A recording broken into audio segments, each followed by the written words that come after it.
Hey, you. Welcome back to the channel. And guys, today I want to bring you this video that I have been meaning to do for a while now. And it's dealing with, of course, the enormous amount of manipulation that goes on with the cryptocurrency exchanges. This is a report that comes from the BTI, which is the Blockchain Transparency Institute. Which says that major cryptocurrency exchanges are manipulating their own volume figures. The BTI report claims as much as 80% of the volume of the top 25 Bitcoin pairs are subject to wash trading and manipulative bot trading. So over 80% of the volume. Exchanges are inflating their own volume numbers in an attempt to draw huge listing fees from new coin projects. What is wash trading?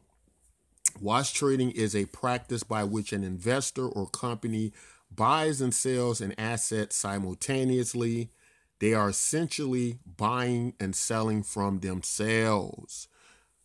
Do this with enough frequency and it gives the impression of huge volume.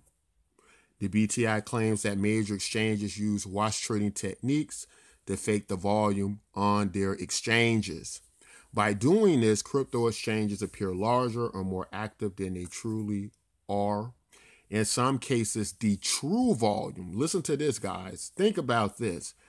In some cases, the true volume is under 1% of the reported volume.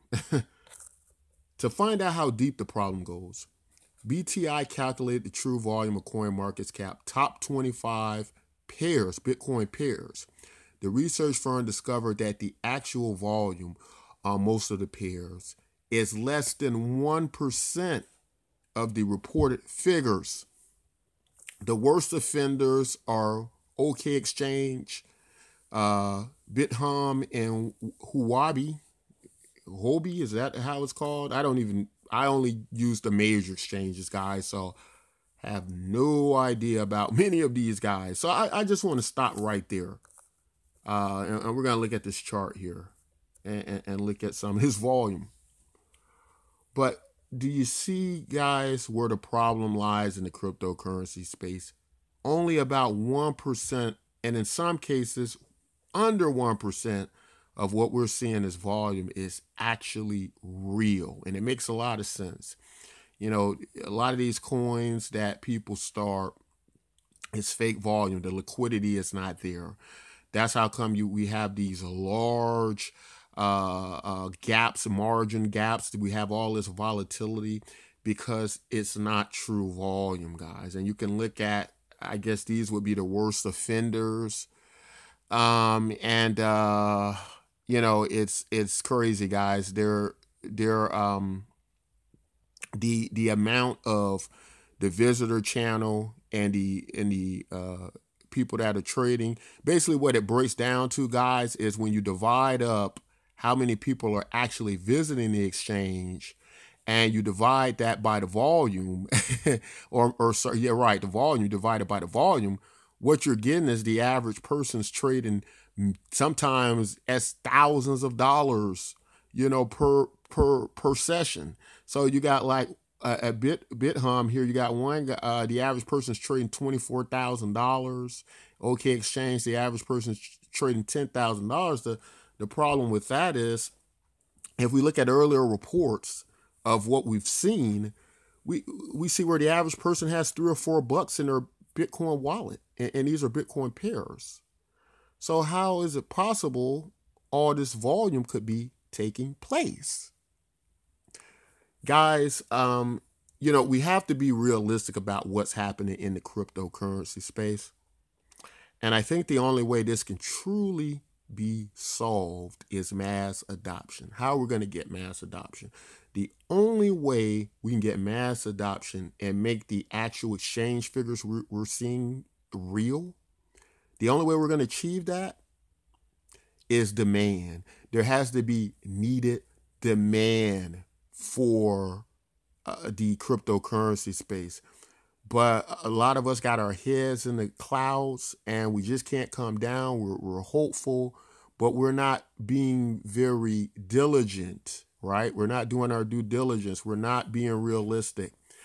And the problem with that is some reports have suggested that Bitcoin's true trading volume is around $800 because that's when the greatest demand comes in from people dealing with hyperinflation, people dealing with not having banks in certain regions, they can't get them.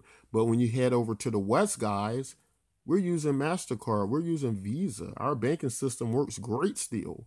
And people aren't people aren't moving over to the cryptocurrency space for those purposes. When they talk about platforms and games and logistics, we're using the systems we already have in place for those things. There isn't the demand in the systems we have now, the peer-to-peer systems we have now.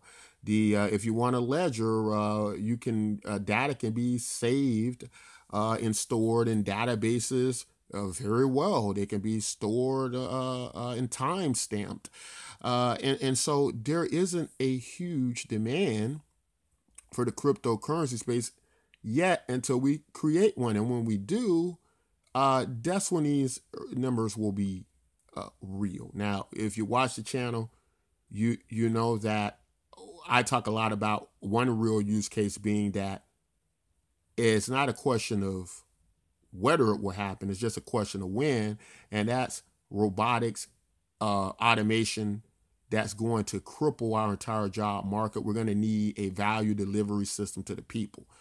That's something that people can't ignore, that there will be a demand for, that people will need to partake in. It won't be a choice. It won't be just, this is a good idea for me to invest in cryptocurrency and get rich. We will have two options where we can either let the government try to solve the problem, in which the government may actually just not do anything, and we all felt, or they may try last minute at the precipice of the worst of it, and the system is inefficient and it doesn't work well. Or we could use blockchain technology, cryptocurrency, to start experimenting with this, developing this, and already have a good handle on this in a private way, in which we can handle and distribute better than the governments and powers that be will. But let's look at some solutions to this market, this huge exchange market manipulation. Many of you are familiar with Trace Mayer. He's a pillar in the cryptocurrency market, an entrepreneur, an author. I believe he may even be an attorney, but what I do know is he's studied Austrian economics, so he's well versed in how money works, and it takes people like this to understand what's going on. We have treated the cryptocurrency space like a casino, like a gambling casino. But guys, really, if that's what you're hoping to get from this space and you're hoping you can win from it, the chances of you winning are going to almost be like winning in a casino. But the thing is, at least with gambling, as far as I know, legislation allows you to write off your gambling losses. And so the crypto space is still, trying to figure out where it fits into the tax scheme of things. But you might be better off there. This may not be the place for you until you look at coins and you adopt coins that deal with bringing in mass adoption, not just you making a few gains and spikes in the coins you hold because you like some of the concepts of them, but we're finding other platforms in our system today that just does it a million times better. It may not work for you guys. But let's get back to Trace Mayer. What Trace Mayer is saying is that what we need to do at this point in time, take our money off these centralized exchanges and just hold them for a while in our wallets. Take them off these centralized exchanges, put them on decentralized exchanges, or just take them off completely and see what happens. If we get a bank run, if these exchanges are solvent, let's see who holds up, because we know at the end of the day, many won't hold up. It's estimated it's only about 3 that will possibly hold up. Uh, but this is part of the problem. There's a severe uh, issue we have here, and we really need to address this. We're going to need mass adoption to solve this. And we're really going to need to take a look at what that means, where the demand is for that, and how we're going to get that. Some people say it's still a new technology. Some people disagree with that. They say Bitcoin's been around over 10 years now, and that's long enough for us to have adopted it. If the demand was there as it should be, we will have to see, guys. But this is the reality of the situation with exchanges, our volume, our liquidity, and how we need to look at blockchain technology, how we need to go forward, and what can be done. But guys, that's all I want to say in this video. Guys, if you like content like this, don't forget to like, subscribe, and until next time, take care.